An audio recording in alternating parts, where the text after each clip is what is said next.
Hello. Today we'd like to speak about another big topic, very deep one. I mean, just thinking, can there be a deeper topic than this? I really said the same thing in the last talk, but the question today is, what is God? Okay. We all speak about God, He created the world and everything. What exactly do we know about Him? What can we say about Him? What can we not say about Him? And we're talking about philosophically, conceptually, not necessarily what we've forbidden in terms of religious views, heresy and stuff like that, but just technically, what can we say about God? What is God? Who is He? Okay, so we're going to start off. There's many approaches where we can take to approach this question, but we're going to start off from the 13 Ikarim, the 13 Jewish fundamentals, which are defined by the Maimonides, by the Rambam, one of the greatest sages in the last 1,000 years, which is all based on the Talmud. All of these 13 principles of faith, they're known as. Well, faith is faithfulness, I would say. We might speak about that another time. And all these principles, which are mentioned in the Talmud, in Sanhedrin, Tractate Sanhedrin, are all basically based on verses in the Torah. So, okay, and some of them refer to what we can and can't say about God. So we're going to try going into those now. So the first of the four Ikarim, the first four principles are, the first one, that God is the creator of the world, and included in that, it's quite complicated how these things end up being the same thing. But it's the idea that God is the creator, and included in that is that He's all-powerful, an all-powerful being. He's the only one who create the world. And additionally to that is the more fundamental idea, is that He is existence itself. In Hebrew it's called Muchar Chamatzias. He is intrinsic existence. That means He doesn't exist. Like if you say, like an apple can be green or an apple can be red, but green can't be red, right? So you say that something can exist, yeah, an apple can exist, or an apple could also not exist. But existence cannot not exist. By definition, existence has to exist from itself. It's impossible that it can't not exist. So when we speak about God being existence, that's what we mean. That means He is a being which His existence is intrinsic to who He is, or what He is, and that can never change, right? So the famous question: can God weaken Himself, or can God create something which is more powerful? Can He create a rock which He can't lift? That's how it's usually brought out. The answer is no, because you've got two. The idea of this question is you've got two conflicting concepts. God's able to do everything, but God can't be weak. Yeah, God can't be limited. So the answer is that why do we say that God can do everything is because He is limitless, right? Because he can't be limited intrinsically. He is existence. He is perfection intrinsically. Anything which comes from God can, like we explained last time when we talk about pleasure, right? All types of pleasure are just sparks of that, or filters of the ultimate pleasure, which is God Himself, which is the infinite pleasure. And any other pleasure which we have in this world, whether it be sensory pleasure, intellectual pleasure, whatever the form of the pleasure is, it's only going to be that infinite pleasure coming to us and us experiencing it, but through a filter which limits it. So when we speak about God's existence being intrinsic, that means that implies that He is able to do everything because there's nothing which can limit Him. because there isn't anything else besides God. Because intrinsically, there's no intrinsic existence besides God. Okay, I hope that's clear. It's a deep idea. Right, so therefore, since God is intrinsic existence and that can never change, therefore he can do anything, because nothing can oppose that existence, because any other existence would have had to been created by God, and God can't limit his existence by creating another being, right? So even when he creates human beings, people want to rebel, say, no, I'm going to get my way, I'm going to rebel against God. It just can't work. By definition, it can't work, because our existence is only contingent on God's existence. We're just like a filtered form of God's existence. Yeah, so we exist, but we are not existence itself. So therefore God can't limit himself, so therefore he can't make another existence which is going to be stronger than him, or a more dominant form of existence than him, because that's just impossible, because there isn't anything which is intrinsic existence besides God. So no existence can have any pushback against that existence. It can only have any effect in as much as it exists by God's will. So God can create a rock which he chooses not to lift, or which he maybe pretends not to lift, say, oh, I can't lift it, whatever.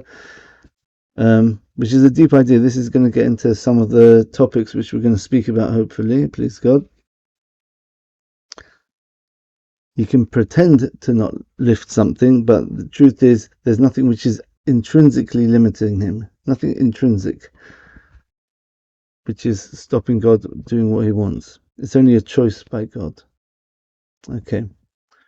Right, so that's the first of the Ikrim. So basically the idea that God is intrinsic existence, and with that he is the creator and he can do everything. Okay. The second of the principles is that God is one. There is no other besides him. So this includes many things. So we'll start off with the obvious. There's no other creator besides him. Okay, right. Again, you're going to come up with questions as I go through these, and they'll all be spoken out to get the whole picture of how to frame all of these different ideas within one larger framework where everything fits in really nicely. So the second one is that he is one. What does one mean? So when we say God is one, we mean there's no other creator besides him, right? And also we talk about God's nature is a oneness as well. That means it's not made up of any parts. It's not got any. The idea is that since God is existence itself, the second one really comes from the first one. Since God is existence itself, therefore there aren't any intrinsic boundaries on God. So therefore there can't be any. So therefore God's oneness has to be a boundless oneness. So I think in science they refer to the primal source of the Big Bang or creation, however you want to word it, is the singularity. They understand the idea of all matter. If you go backwards in time, if everything starts from a point and expands, that's creation. So if you go backwards in time to 0.00 seconds, so all matter collapses and all energy, it becomes energy or whatever it is, into a tiny point, whatever that means, which doesn't have any dimensions. It's just a true oneness, and you can't even cut it in half or anything like that. That's what singularity is, which is pretty impressive, because that's the idea of the Jewish idea of God, is that he's a singularity, he's indivisible, he can't be broken up into parts or anything like that. Right, so he is one, but he's a oneness as well. Okay, the third one is, you could probably see the the logical process going from the first to the second to the third here, if you're thinking carefully. And the third and the fourth as well, they follow on from the first two. The third one is that God is not physical in any way. He cannot become physical, as some religions or philosophies seem to believe. Right? It's based on Greek philosophy, the idea of like a physical start to the universe. We're going to speak about this when we speak about the fourth principle. So the third principle is basically saying that God has no boundaries, right? Because anything physical is delineated, it's defined, it's finite, defined, right? God is infinite, which means he is undefined, he can't be defined, which means that he definitely can't be physical. He can't even be a spiritual being. Now this is going to take it a bit further. This, he's not even spiritual, because spiritual, there's a definition to what spiritual things are. Relative to the physical world, the spiritual world is infinite. But even that, to say that about God, that's also a problem, right? Because it all comes from the idea that God has no boundaries. He's got nothing which can frame or control or define him. This fits in with the Jewish idea of God. Really, even though we call God names, we're going to speak about this as the central point of this talk. But let's just finish off the principles first. Even though God is called many names, and those names are meant to describe him accurately, but the truth is God himself at the essence level has no name, because a name is always a definition, right? So therefore he obviously can't become physical. He can't, right? We're going to see that in the fourth principle it's even clearer. The fourth one is that God is before everything. That means he is kadmon. He's not just the first in the creation, he is before everything in creation. That means God created time. That means if we think about the Big Bang, the idea of everything going back to this one point, what was before that point? The scientists want to say, well, there must have been something there, maybe there's a parallel universe, but then they just keep pushing the problem backwards. Where did that universe come from? Eventually there has to be a start from everything, and that thing which started can't be part of the universe, because then how did that get there? There must be something which brought the universe into being, unless you say the universe always was, which is that's the idea of the Greek philosophers. They used to say that olam kadmon, that the universe was always there. But you can only say that if time is, well, we can use the relatively recent discovery that the world is expanding, the universe is expanding. That tells us there must have been a start to time, right? Time wasn't always there. We can trace back. There were three theories about how the universe worked in about the early last century. Either the universe is static and everything within it always was there. That means time is infinitely going back, whatever that means. Very hard to picture what time infinitely going backwards. It was always whatever that means. Very hard concept in itself to understand. Or that everything started from a point and expanded and it's never going to come back.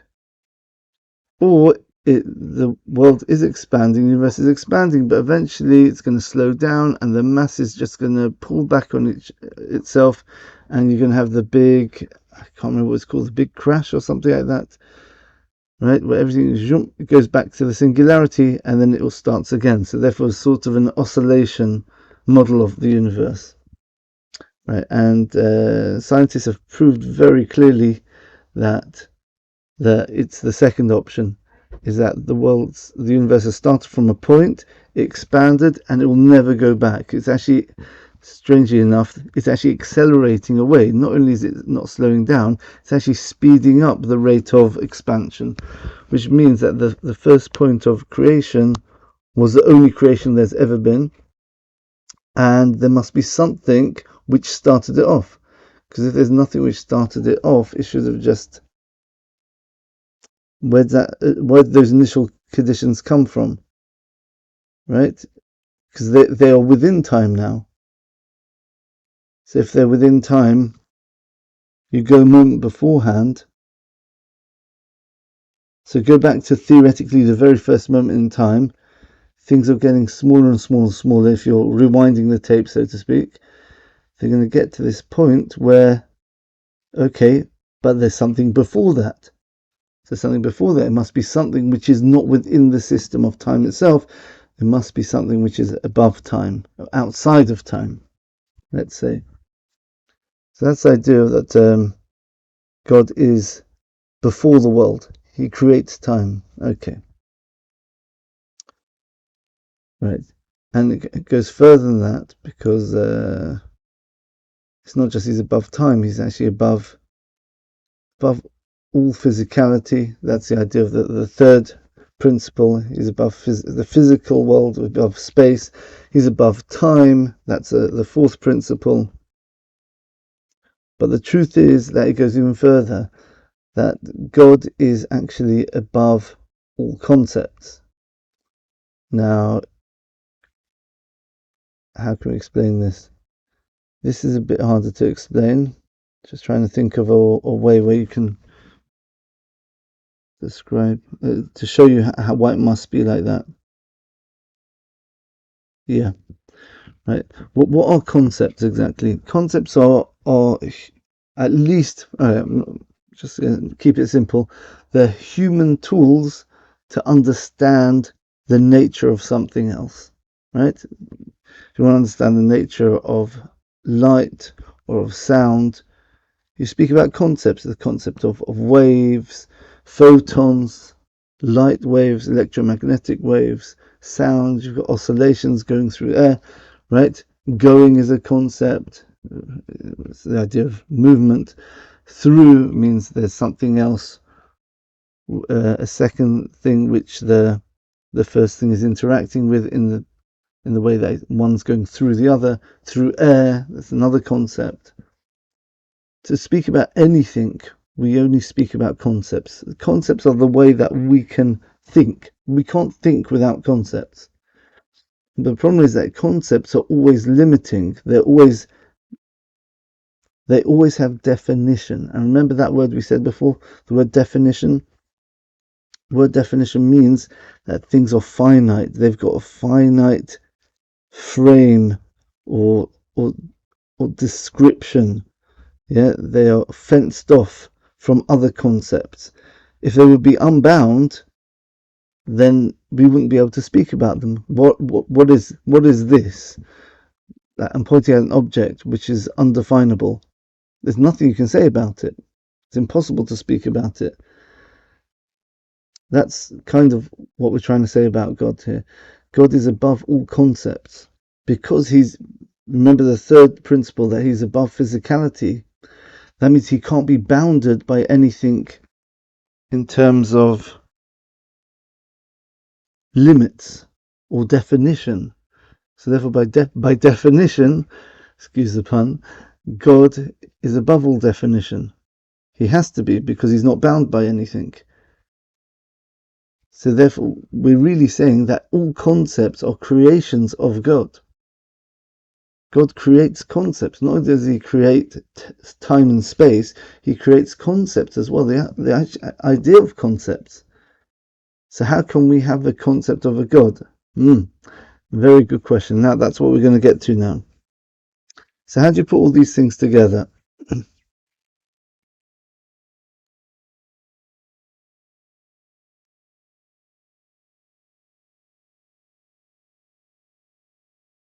Right.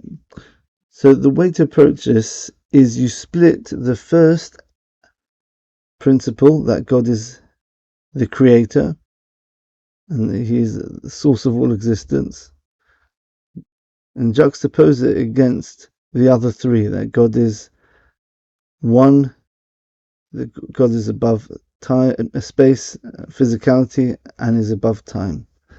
So how are we going to do that? So if you think very carefully, the second, third, and fourth of the principles are really saying a negative statement. They're saying God is not made up of parts. He is not more than one, right? He is not physical. He's not defined. He's not limited. He is not controlled by time. He is not within time. So you're saying things about God himself, but what you're saying is you're saying, don't make this mistake. Don't think that he's physical. Don't think that he's within time. Don't think that he is more than one or can become more than one, right? He's intrinsically one. What does that mean? That means he's intrinsically a singularity, whatever that means. Don't picture a tiny dot being God. That also doesn't work. Because when you speak about God not having any boundaries, that means he's limitless. That means he must be, so to speak, permeates everywhere. Everywhere should be God. Right? And we'll see on one level that's true. The other principle, which is the first one, is that God creates. So the way that in Judaism we put these two conflicting ideas together, because they are conflicting in a way, is that on one hand God is one, there's nothing besides God, and as we said, God should be everywhere. On the other hand, he created the world, so how do we exist? How can we exist at all?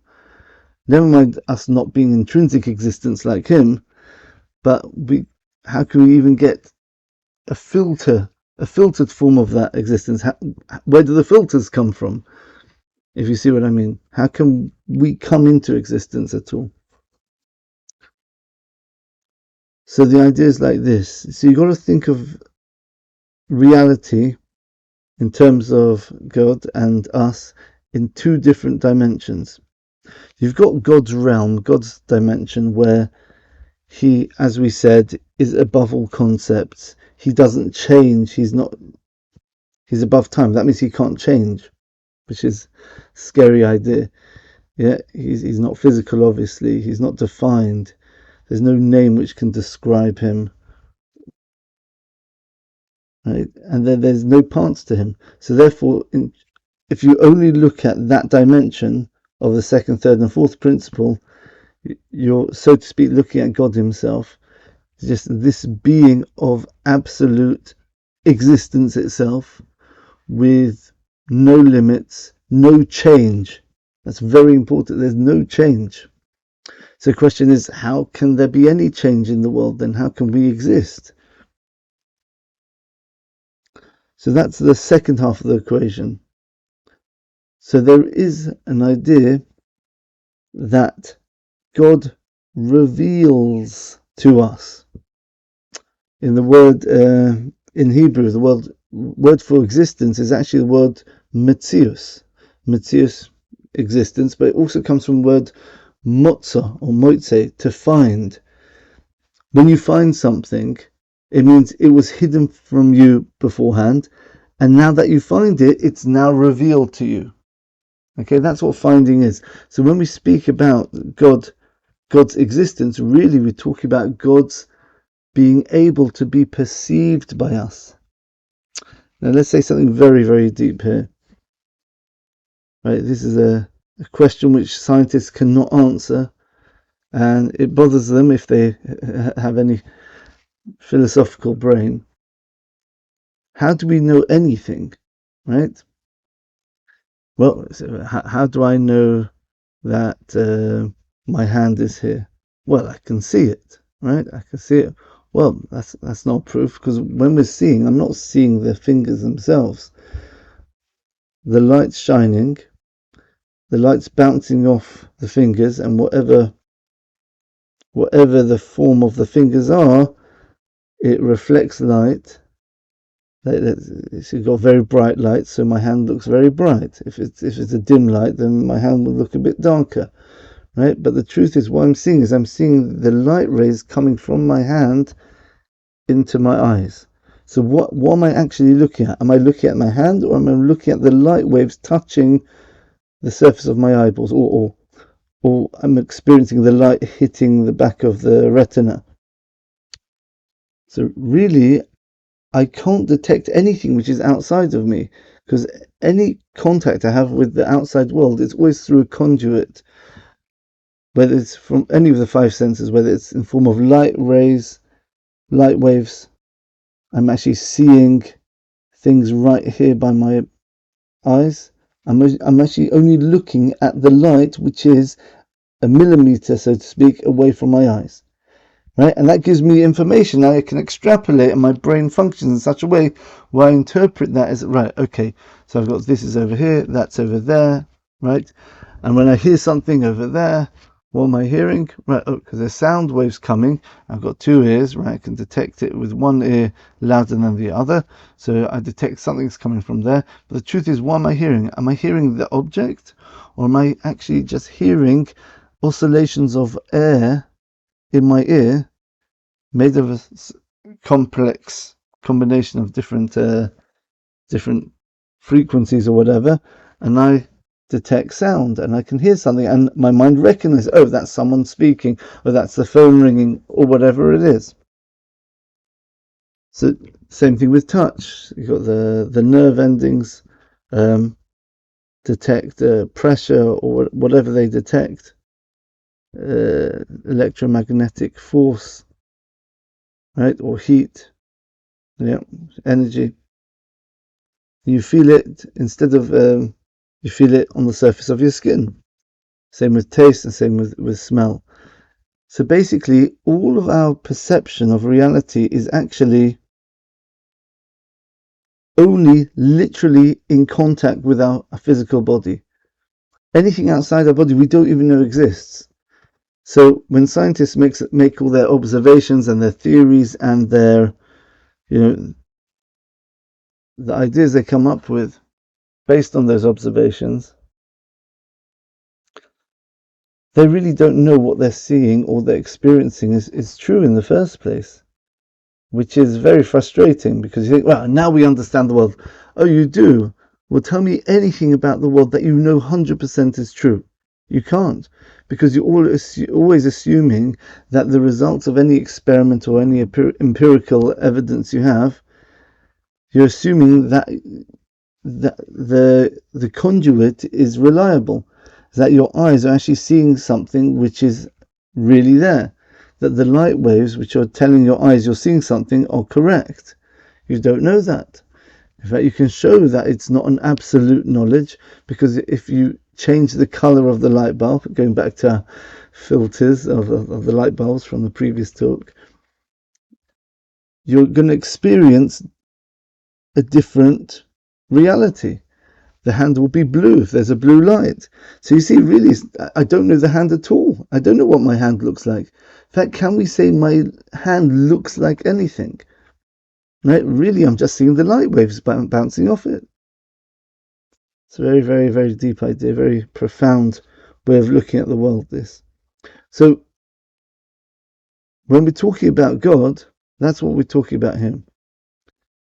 On one hand, God Himself, on the essence level, is completely unknown. He's above everything, above time, above space, above all concepts.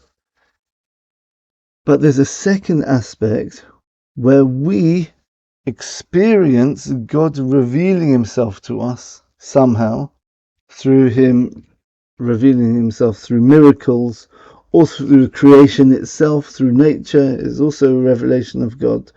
Yeah, or God directly communicating in the form of prophecy, or the ultimate level, which was the Israelites at Mount Sinai. They heard God speak, whatever that means. Yeah, that's all light waves, sound waves, and there might be other senses which there might be a sixth sense, which is a spiritual sense, where we've got a spiritual detection within us, which can know we can know God, or we can know about him, or understand him at least, right? Translating our senses. That's what happened at Sinai, is God revealed himself to the Jewish people, the Jewish nation, in such a way where they intrinsically knew God's existence, and they knew that there was the second principle, the Ein Od Milvado, there's nothing besides God. Literally, there's nothing besides God. They had that experience, which is the highest experience any humans ever had. Maybe with the exception of Adam before he sinned. Might speak about that another time. And the truth is, after the Messianic time, which is coming soon, hopefully, with the way the world's looking at the moment, the world's going to intrinsically know God as well. So it won't just be limited to the Jews anymore. Even all the nations of the world, everyone will just know God. Wake up in the morning, yeah. Just like you can see your hand, yeah, you know God, obvious. But all of this is coming through a conduit. It's like God is revealing himself, or of himself, of his will to interact with us. And as we explained last time, that will is the will to give pleasure and to do kindness, right? Okay, so let's wrap this up now. So we established today that there's two aspects to God. There's God himself and the way God reveals himself to us. Okay? And these are summed up by the first and the second, third and fourth of the principles of faith. That's why we say God has no intrinsic name, because when we say God has no name, we're referring to that being the essence of God. So you can't speak about that at all, because that's above all concepts. So therefore there's nothing we can really speak about. What can we say about that? We can say what it isn't. Don't make a mistake thinking it's got any definition. Don't make a mistake that it's a concept, that God's a concept which you can understand. Don't make a mistake that he's physical or within time. Right? So what can we know about God? What God reveals to us. So really what we're experiencing about our knowledge of God is only these intellectual or physical conduits called light waves, sound waves. I saw an open miracle, so I know God exists. Or intellectual waves, if you want to say there's a sixth sense of intellect. God's showing me, revealing concepts to my mind, and my mind are latching onto those concept waves, if you want to put it like that, helping us understand what God wants from us. So really, when we speak about God's existence, we're speaking about the second half of the equation, the one down here, where within the bubble, where we do have words, we do have concepts, we do have descriptions of things, and we can speak, there is a God. And yes, you can say there's a God, and he has names. But all these names are basically ways of us trying to understand him.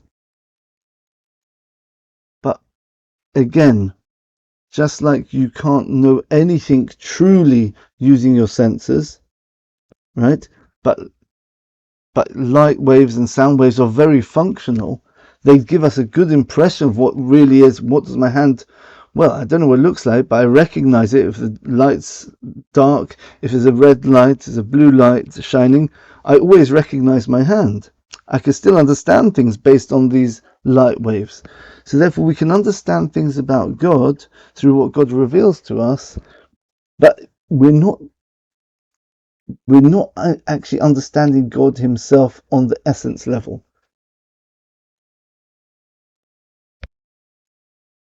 We're understanding what we find, the metzius, moitze, what we find of God. That means what's revealed to us. The truth is that we are also part of that revelation. Yeah, when God reveals his desire to do good, part of that desire comes in the package deal is the beings which are going to receive it, like we explained last time. That is the human soul and the human body, so they've got that interaction where they can both give to each other, so they can be similar to God.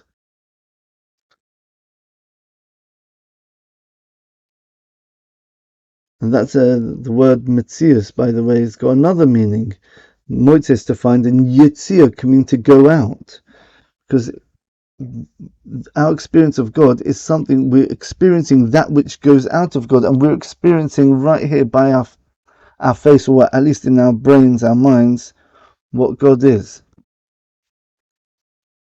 But again, it's that link. The bridge is what we're experiencing. So you imagine you've got it's a very nice parable, or whatever you call it, a moshel. Is imagine you've got a white light shining through a prism, right? So what happens is when it hits the prism, the light bends and the different wavelengths get split up into different colors. So if we're on the receiving end, like we're looking up and we're seeing, oh, there's blue, there's red, there's green, ultraviolet, infrared, if you can see them as well. If you could see even more, you can see the radio waves and the gamma rays and X-rays. But all of that is coming. They're all filtered out for our benefit, so we can function and we can have some sort of appreciation of God. So we can have a meaningful relationship with Him, right? Somehow all these colors of the spectrum do merge together, if you go back to the source, to become one, that white light at the source, which, so to speak, that would be God's essence. But there's a filter which filters that white light, which contains everything, which is a singularity, let's call it, and it spreads out different aspects, so we can start to understand God Himself somehow, right? And this does reflect God somehow, but we can't really understand the essence of God at all, really. But we know that what God reveals to us is a reflection. It's breaking down bite-sized for what we can understand. It's the revelation. It's the light waves that we can try understanding God. So when we're having a relationship with God, because the other question is, what sort of relationship is that? If God doesn't change, that means you can thank Him, you can pray to Him, you can rebel even, God forbid, right? What does that do to God, or to your relationship with God? Because remember, God doesn't change, so nothing we can do here can affect God and make Him get angry or even want to reward us or to get close to us. What does that relationship mean? So as we said, that the truth is the way we perceive reality is like that as well. We can't understand your best friend, who you know everything about them, but you don't know anything about them themselves. But that doesn't affect your relationship with them. You can still have a meaningful relationship with your friend, even though you don't know his mind itself. Yeah? You know his characteristics, the way he expresses himself, things like that. That we can say about God, God's characteristics, which are really God's actions, His revelation. So Aryeh Kaplan, I think a very great genius rabbi who lived just a few decades ago, he described it very nicely in his book, Inner Space, I think. He says there's two things you can know about God. You can know what God does and what He isn't. So that's really summing up everything we've said today. What God isn't is referring to that aspect of God, which is the higher aspect of God Himself. So what can we say about that? There's nothing you can say, because there's no concepts there. You can take away incorrect concepts. Yeah, you can say He's one. What does one mean? It doesn't mean He is one, because that's a definition, right? Even though it's a very, very abstract definition. You say He's not made up of parts. He's not more than one. He's not physical. He's not controlled by time. He doesn't have change. There's no change in God. Right? There's no change, no physicality, no boundaries, no concept, no duality. What God does, that's the first of the principles. And that's really what's relevant to us in our everyday life, right? We're just speaking philosophically.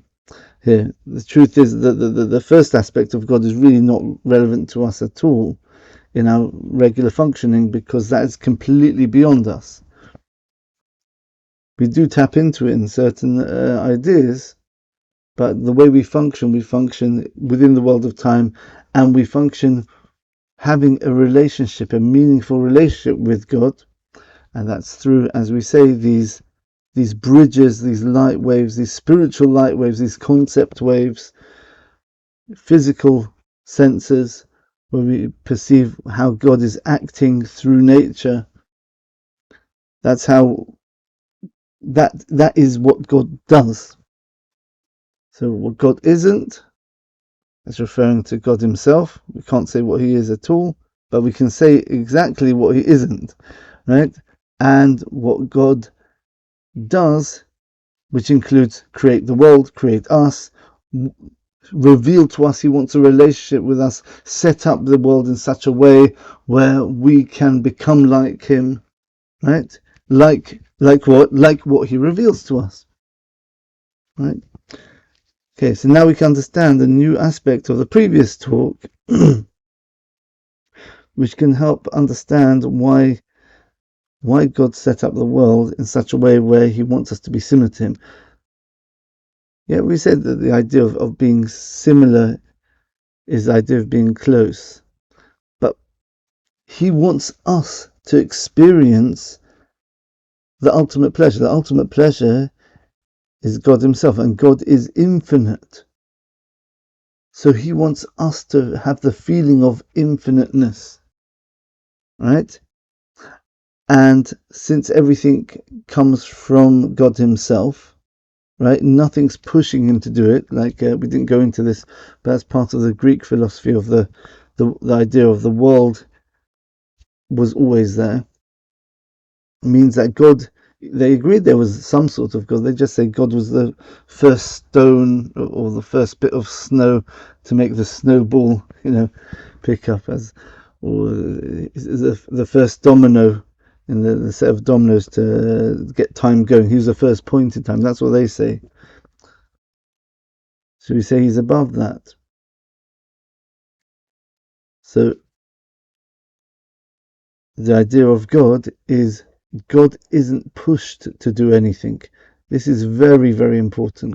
God is not pushed or influenced by anything to do anything, and we don't know why he does it. We don't know why he created the world, why he wanted it good. All we can do is look at the second aspect of reality, which is, now that he's done it, what are we experiencing? We're experiencing, there's a creator.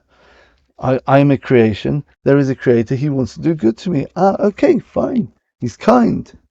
So I translate that into, he's a kind being, because I know other kind things around me and know cruel things. So I interpret that, he's kind because he created me to do good to me.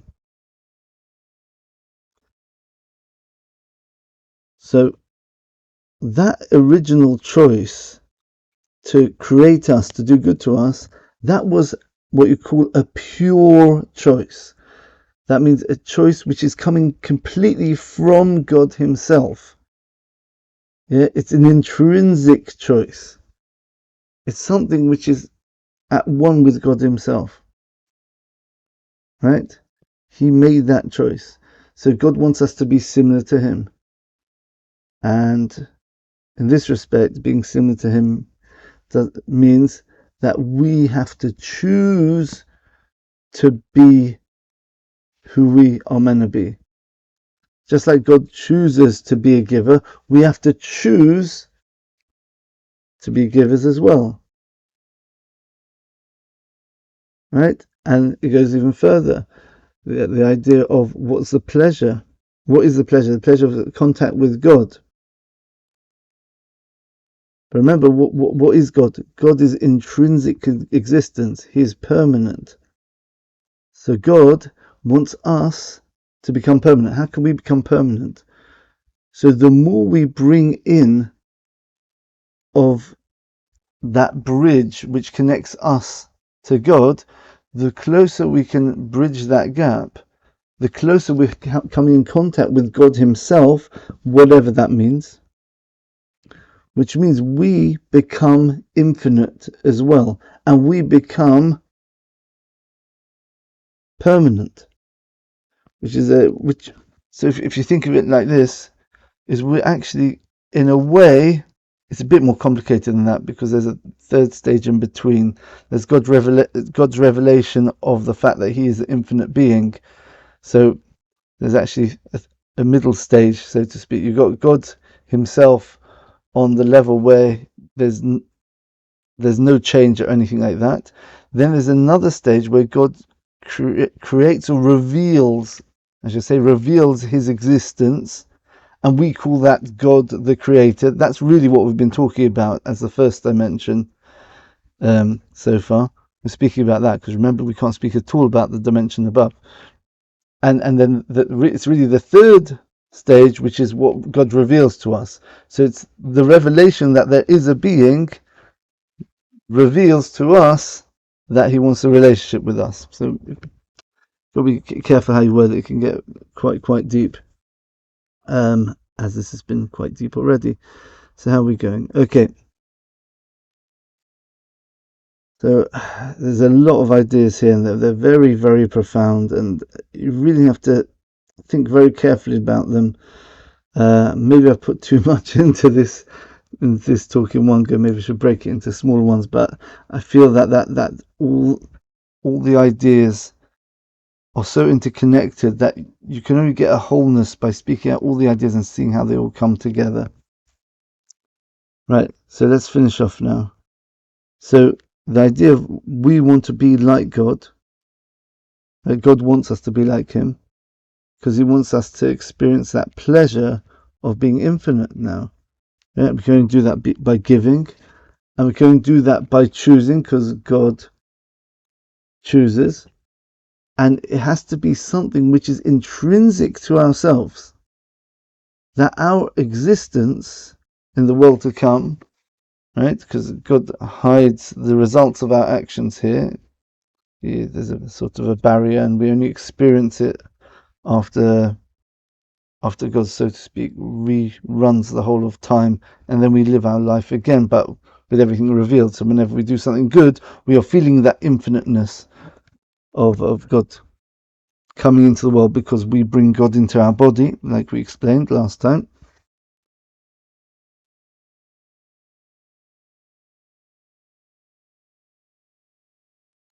So since God's existence is at one with himself, our existence also has to be at one with who we are. And what's the definition of who we are? We have to be autonomous beings. We have to be ourselves, not because, so to speak, of God. We can't be robots, because then we wouldn't be like God. We have to have choice and choose to do good, just like God. And by us choosing, what we're doing, we're bringing God.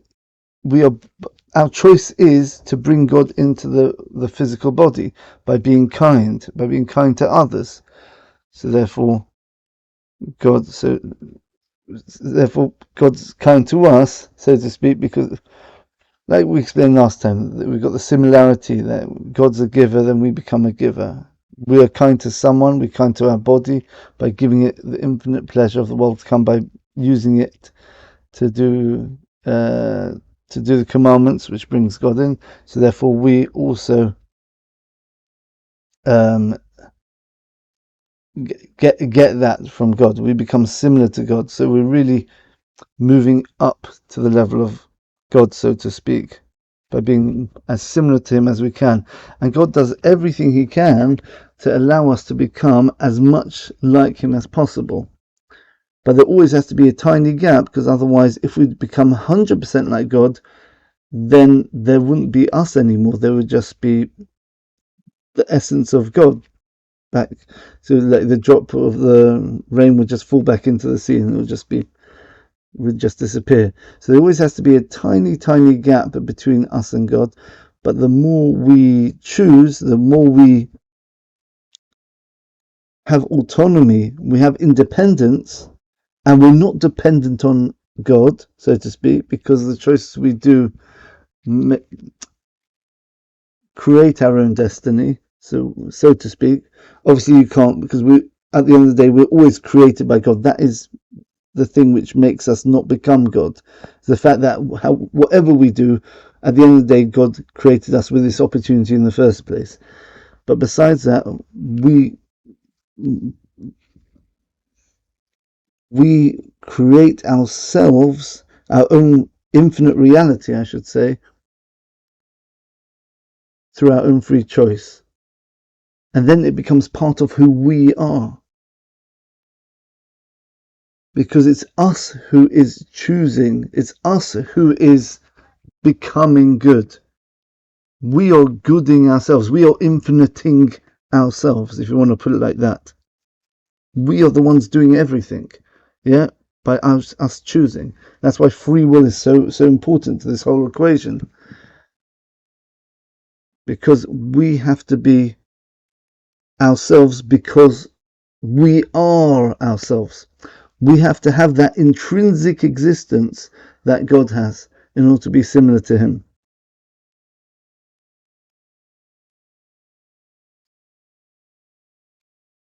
Right. Okay, so I think that's quite a lot for this talk. Let's just summarize everything we've done today.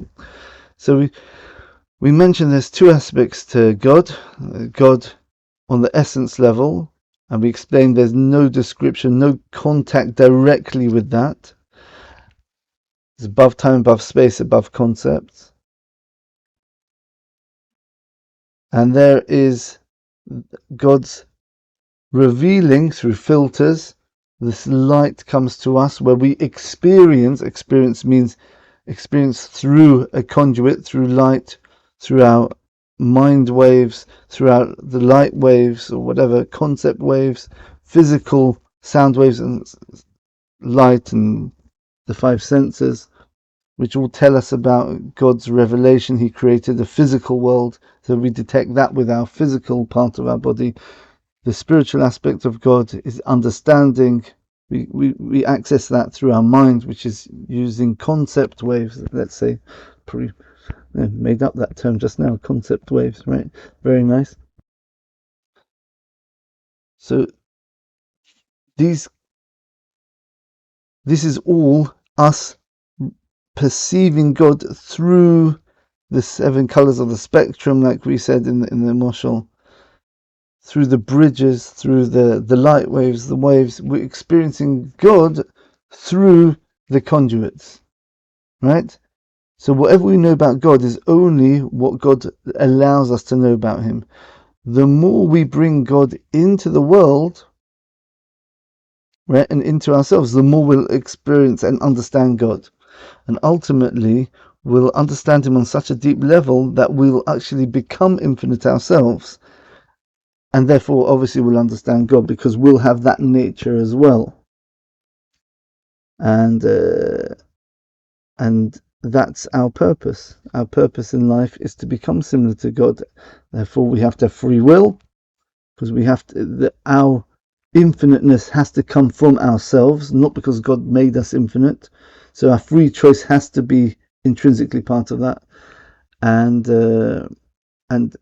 you've got the idea of intrinsic existence, the idea of above time and space and physicality. That's the idea when we transcend, we become more infinite, we become bound up with God much deeper, and then all the physicality kind of becomes infinite. The body, as we said, becomes infinite. So it's just so beautiful how these ideas, whichever angle you approach it from, they connect up all with each other to make a very complex sort of whole idea, which is the idea of God. Taking lots of things and just bringing it to one nice oneness at the end.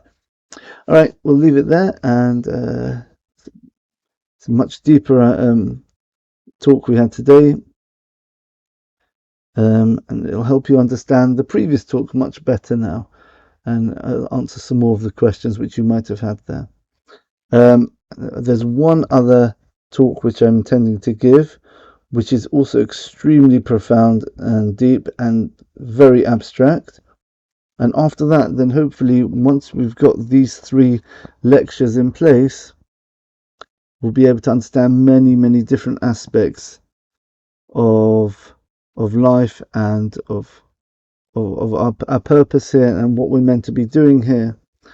We're going to speak about the idea of prayer, the idea of free will. Yeah, we're going to speak about also about the idea of physical actions. What's the significance of many physical actions? I was thinking of doing one about eating. What's the concept of eating? We're going to see it's all very connected with these ideas we're saying here today.